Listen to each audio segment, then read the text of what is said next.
am here today representing an org I'm a part of, Lal Morich, right over there actually. We're a revolutionary Bangladeshi diaspora mass org who aims to support the new democratic revolution and movement in Bangladesh. We also support anti-imperialist movements in the host country we're all based in. One of our main goals is to connect the bridge of struggles here in the so-called US to back home, and how under capitalism and imperialism, how a lot of our issues generally are very much intertwined because of it. I want to start it off by saying a forever lost salam to the comrades in the national liberation struggle back in Bangladesh, South Asia, and all over the world fighting for their dignity and bringing balance to society's hardship. I know the diaspora South Asians who come from a higher class or caste background back home, whether they are the liberals or the conservatives, or just have the privilege to be apolitical, must choose between class suicide and living and fighting for the people versus stagnating in our class comfort. A lot of us are in the imperialist course today as a result of some sort of generational wealth or landlordism. Not all, but a good chunk of us over here. We must organize within our own, guided by anti-imperialist and anti-capitalist politics, and proletarianize ourselves. I think a question we must ponder is, are we aspiring to be the same petty bourgeois class and social climbing aspirations that unfortunately a lot of our elders in our family bestow upon us or expect out of us in the name of immigrant struggle, or worse, thinking we're defying them by not aspiring to those goals, yet we still don't organize, mobilize, or build relationships with the deepest sectors of society. In a way we can encourage to organize within our own is to take a look at histories of Adivasis and Dalits of India, Black, Indigenous, Chicano, Palestinian, Boricuas, who are also the oldest of the U.S. colonies, and all peoples of the world who have resisted against their oppressors. If we don't organize our own, how are we going to efficiently support each other's struggles and solid numbers and efforts?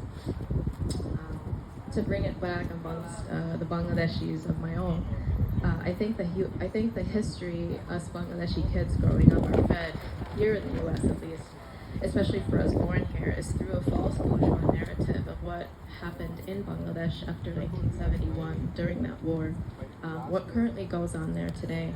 And as a result of bourgeois narrative, we are so incredibly disconnected and desensitized for people's struggle there today under the current fascist Hasina and her puppets in the Awami League government, who, by the way, are celebrating the opening of the Fatma Bridge, where there has been 4 million people that have been displaced by a man-made flood, not a natural flood.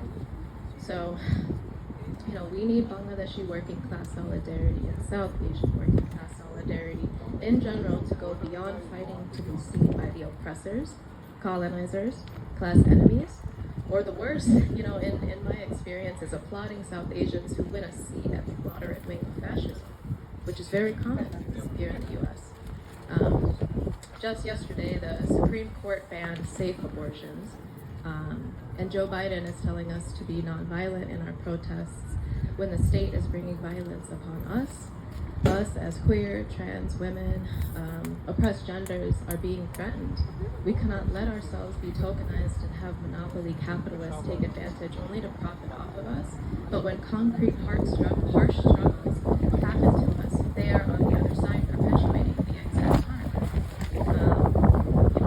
Nancy Pelosi, as an act of resistance yesterday, was reciting a settler colonial Zionist poem in solidarity out of what happened, and that's what we get from the state. So as beautiful as it is to celebrate pride, we cannot forget that this fight has not and will not magically go away. The people back home, especially Adivasi and Dalit queer and trans people that are working in the peasantry class, the most subject to state repression at the sharpest degree, cannot think that the diasporas here have forgotten about them, and that we will not connect their struggles to ours, let alone colonized and nationally oppressed peoples here in the belly of the beast.